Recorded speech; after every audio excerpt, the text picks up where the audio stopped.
It started with a stare. A long, deliberate, assessing stare from across the dinner table. The kind of stare that makes your skin tighten, your instincts flicker like a faulty streetlight. Linda had always been a thorn in my side. Opinionated, controlling, the self-appointed queen of passive-aggressive warfare. But that night? That night was different. There was something calculated in her expression, like she was waiting for something. Testing me. I didn't flinch. I kept twirling my fork in my pasta, pretending I didn't notice the way she was practically boring holes into my skull. Then she spoke. "You know," she said, voice slow, deliberate, "I've been learning." Something about the way she said it made my stomach curl. I set my fork down, learning what? A smirk, how to take control. I almost laughed. Linda had spent years trying to control me, through guilt, through manipulation, through her little offhand remarks that dripped with condescension. What the hell was she on about now? "I took a course," she continued, tilting her wineglass between her fingers. "A very exclusive local program, how to be a strong woman and control people." I blinked. I half expected her to crack a grin, admit she was joking. But no, she just sat there, eyes glinting like she had just uncovered some kind of ancient power. My husband Mike coughed into his napkin. "Mom, what kind of?" She cut him off with a flick of her hand. "Not now, Michael." Then, turning back to me, she leaned in slightly. "I've been training, you see, and it's fascinating what you can do when you truly understand people, their weaknesses, their habits, how to influence their decisions." Though, this wasn't her usual superiority complex. This was something new, something worse. Linda didn't just want to belittle me anymore. She wanted to shape me. I kept my face neutral, but my mind was sprinting. I could shut this down now, call her out, roll my eyes, push back like I always did. But then it hit me. She wanted me to react, she wanted resistance. So I did something I knew she'd never expect. I leaned forward, mirrored her posture, and smiled. "Tell me more." A flicker of surprise crossed her face, gone in an instant. She took the bait. And just like that, I stepped onto her battlefield. Linda's eyes sharpened, scanning me like I was a puzzle she was about to solve. I could feel the shift in her posture, the satisfaction curling at the edges of her lips.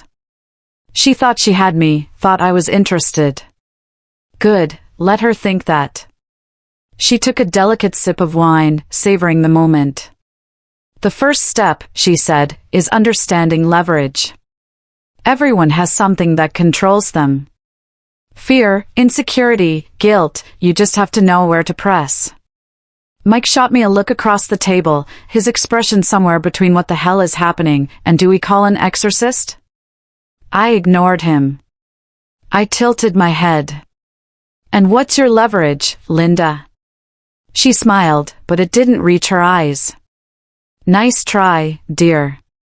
Damn, she wasn't completely off her game, but she wanted to play? "Fine, let's play." She set her wineglass down carefully. "The trick is subtlety. You don't tell people what to do, you make them want to do it. A little doubt here, a little encouragement there, before they even realize it, they're following you." I gave her a slow nod, like I was soaking it all in. "That's fascinating." She lit up like a teacher thrilled her student had finally caught on. "It is, isn't it? And the best part?" She leaned in conspiratorially. "It works everywhere, in friendships, in business, even in marriage." Ah, there it was, the real reason we were here. Linda had been undermining my marriage since day one, little comments.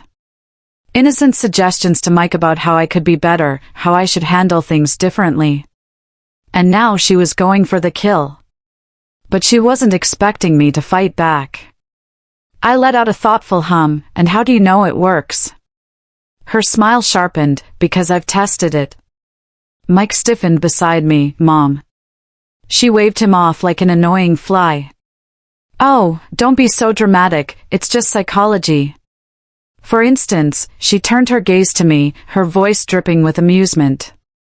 Remember how you insisted on hosting Thanksgiving this year? I felt my pulse quicken. What about it? She tilted her head. That wasn't your idea, dear, that was mine.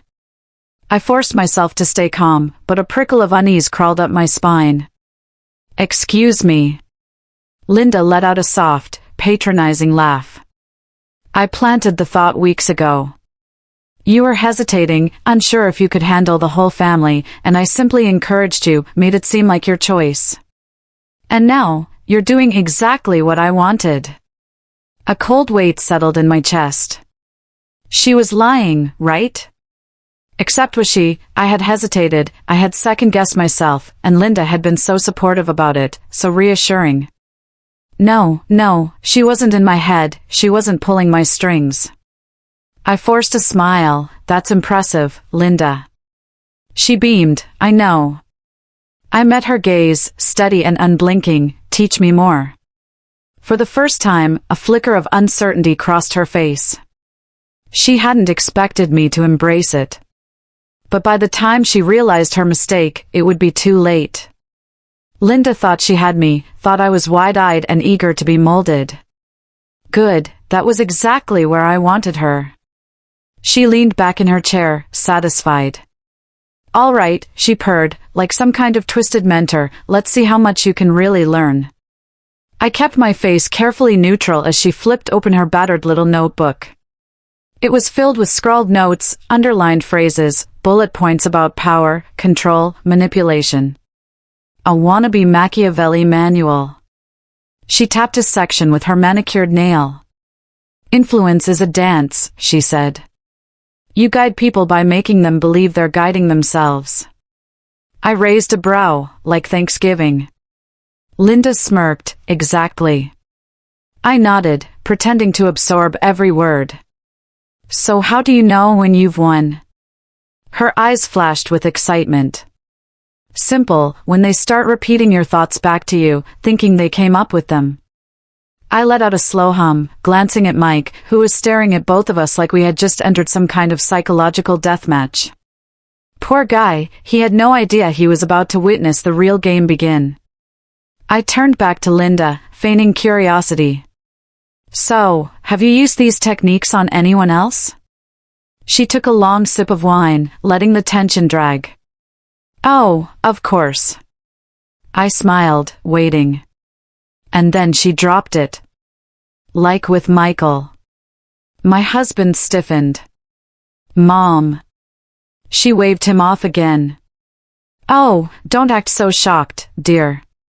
I've always guided you. Helped you make better decisions. Do you really think you got that promotion all on your own? Who do you think encouraged you to take those extra leadership courses? Planted the idea that you deserved more. Mike's face went pale. You manipulated me. Linda let out a soft chuckle.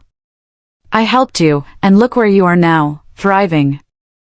I pressed my tongue against my teeth, barely holding back a laugh. She was so damn pleased with herself, so utterly convinced she was some kind of mastermind. She had no idea I was about to turn the tables. I exhaled and tilted my head. That's incredible, Linda, really. Her eyes narrowed slightly. You sound skeptical. I shook my head. Not at all, I'm impressed. I leaned in slightly, lowering my voice just enough to make it intimate, like we were conspirators. In fact, I think I just figured out your leverage. A flicker of hesitation. Barely there, but I caught it. Linda folded her arms. Oh, and what would that be? I smiled, slow, controlled, letting the weight of silence settle over the table. And then I struck. You need to be right, I murmured. More than anything else, that's your weakness, isn't it? Her face froze. I didn't give her time to recover. You don't just want control, Linda. You need to prove you have it. That's why you couldn't just influence Thanksgiving. You had to brag about it. You had to tell me about Mike. You had to show off. Because deep down, you're not actually sure if it's real, are you? A silence. I could practically hear the gears grinding in her head. She wanted to deny it, to deflect. But I had played her perfectly, and she knew it. Mike looked between us, his mouth slightly open, finally seeing what I had been dealing with for years. Linda sat up straighter, her jaw tightening. That's ridiculous. I shrugged. Is it? She opened her mouth, then shut it, her fingers curled slightly against the tablecloth. For the first time all night, she looked unsteady. And that's when I knew I had her. But I wasn't done yet. Not even close. Linda was unraveling, and she knew it. Her nails tapped against the table, the first real crack in her perfectly composed facade. I had her leverage now, her insatiable need to be right, to control the room. She couldn't stand that I had flipped the script. But I wasn't going to let her off the hook, not yet. I leaned back in my chair, letting the silence stretch, letting her feel it. Then I tilted my head. You know, Linda, you talk a lot about control, but I have to wonder. I ran my fingertip along the rim of my glass, casual. If you're really so good at influencing people, why do you have to tell us about it? Her jaw twitched. Mike shifted beside me, staring at her like he was seeing his mother for the first time. Yeah, Mom, he said slowly. Why are you telling us this? Linda shot him a sharp glance, but her usual confidence was fractured. She hadn't expected resistance, especially not from both of us. I kept my tone light, almost playful. It's like a magician explaining their tricks while they're still performing. Makes me wonder if you're not as in control as you think you are. Her fingers curled into fists. I am in control. There it was, the crack splitting wide open. I let out a soft chuckle, shaking my head. No, Linda, you need to believe you are, and that's why you're losing right now. Her breath hitched. I could see it happening, the realization that I had maneuvered her into a corner she hadn't planned for. She wasn't the predator anymore. She was prey. Mike, still reeling, turned fully to his mother. Have you been doing this my whole life? Linda swallowed. Michael, I was helping you. His face hardened. No, you were controlling me, there's a difference. She opened her mouth to protest, but for the first time in her life, he wasn't listening. I watched it dawn on her, she had lost him. I almost felt bad for her, almost. Linda inhaled sharply, like she was pulling herself together. Fine, she said, voice tight, if you two want to sit there and accuse me of. I didn't let her finish. I leaned forward, voice calm but sharp. Oh, Linda, we're not accusing you of anything. I tilted my head, eyes locking onto hers like a final checkmate. We're just learning from you. The blood drained from her face. She had spent all this time teaching me, thinking she was molding me into something she controlled. But all she had done was hand me every tool I needed to dismantle her. She had spent so much time looking for my weaknesses, she never saw me coming. Silence suffocated the table. Then, without another word, Linda grabbed her purse, stood up, and walked out the front door. Mike exhaled, running a hand through his hair. Holy shit. I picked up my wine glass and took a slow sip, told you she'd teach me something. And just like that, Linda wasn't the one in control anymore. I was. Linda might have walked out that night, but she wasn't gone. No, women like Linda don't just lose and let it go. They retreat, they recalculate, and then they come back swinging. I knew she'd be plotting something, but even I wasn't prepared for how fast she struck. The very next morning, Mike's phone lit up with 6 missed calls from her. When he finally caved and answered, she didn't even say hello. I raised you, she snapped, and this is how you repay me. Mike rubbed his temple. Mom, it's too early for this. Her voice went syrupy sweet, a tone I recognized well, the baiting tone. Oh, sweetheart, I understand. She's gotten in your head. That's what women like her do. Mike froze, his grip on the phone tightened. Women like her. Linda let out a condescending sigh. She's manipulative, Michael. She played you against me last night. I could see it happening in real time. A pause. She's controlling you. I almost laughed out loud. The irony was suffocating. Mike locked eyes with me across the kitchen. He wasn't buying it. Not this time. You know what's funny, Mom? He said, voice eerily calm. You're the only one trying to control me. A silence. For a second, I thought she'd hang up. But then Linda, being Linda, doubled down. You don't see it yet, she hissed. But she's changed you. And that's what women like her do. They worm their way in, twist things, turn you against your own mother. I leaned against the counter, watching as Mike clenched his jaw. I gotta go, Mom, he muttered. Don't call me again unless you have something real to say. He hung up before she could respond. The moment the line went dead, I exhaled. Well, that was fast. Mike tossed his phone onto the table and ran a hand through his hair. She's losing it. I smirked. No, babe, she's desperate. And I was right. Because by that evening, Linda had escalated her campaign.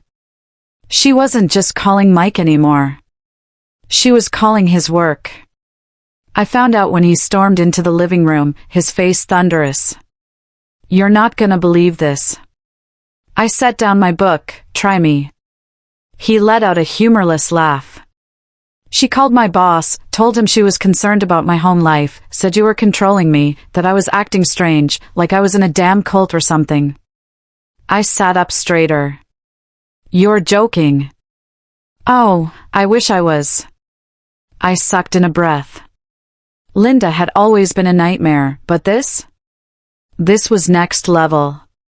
She wasn't just playing mind games anymore. She was trying to ruin me. I let out a slow exhale. All right. I stood up, smoothing my shirt. She wants to escalate. I met Mike's eyes, steady. Then let's escalate. Mike's brows furrowed. What are you thinking? I smiled, cold, calculated. She wants to make me the villain. I said, voice steady. Fine. Let's make her the victim. Because Linda might have thought she was the master of manipulation. But she had no idea what she had just started. Linda wanted war. Fine. I'd give her one. She had spent years making herself the queen of influence, pulling strings from behind the curtain. But the second she stepped into the light, the moment she made her manipulations obvious, she lost her advantage. And I was going to use that against her. Step 1. I needed her to overplay her hand. I turned to Mike. Don't block her. Let her keep calling. Act frustrated, but don't cut her off. His brows knitted together. Why? I don't want to deal with her insanity. I squeezed his hand. Trust me. If we ignore her, she'll get smarter. But if she thinks she still has a chance to get inside your head, my smile sharpened, she'll go too far. And that's exactly what happened. Over the next 3 days, Linda spiraled. She called Mike's work again, but this time she didn't just plant doubt. She made accusations, told HR that I was mentally unstable, that Mike was in danger in his own home. It backfired. Mike's boss pulled him aside. Dude, he said, half laughing, half concerned. What the hell is your mom on? Mike played it perfectly, just exasperated enough. I have no idea, man. She's been acting weird ever since she took this insane course on controlling people. His boss frowned. Wait, what? Boom. Just like that, we weren't the crazy ones. She was. And it didn't stop there. Linda showed up at our house unannounced, banging on the door like a woman possessed. When I opened it, she shoved her way inside, eyes wild. "You think you're winning," she hissed. I tilted my head. "Winning what?" Her lips curled. "Oh, don't play dumb. You're trying to turn my own son against me." I sighed. "Linda, you're the one who called his boss and tried to sabotage him." Her face twitched. "I was protecting him." "From what?" Her mouth opened, then shut. I smiled. "See, you don't even have an answer." I stepped closer, lowering my voice. "You lost, Linda, and you know it." She inhaled sharply, but I didn't stop. "You want to control?" I murmured. "Congratulations. You controlled yourself straight into becoming a joke. People see you now, Linda, and they don't see a mastermind." I leaned in just a little closer. "They see a pathetic old woman grasping for relevance." Her face crumbled. And for the first time since I'd known her, Linda had nothing to say. She turned, shoulders stiff, and stormed out of my house without another word. Mike appeared behind me. "Holy shit." I turned, exhaling. "She'll be back." Mike shook his head. "After that, I don't know. But I did. Because Linda wasn't the kind of woman who disappeared. She was the kind who waited. And whatever she was planning next, I'd be ready."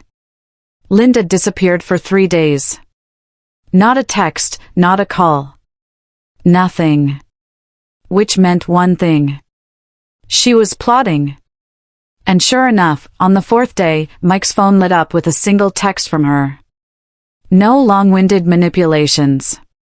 No guilt-laced tirades. Just a cold, simple message.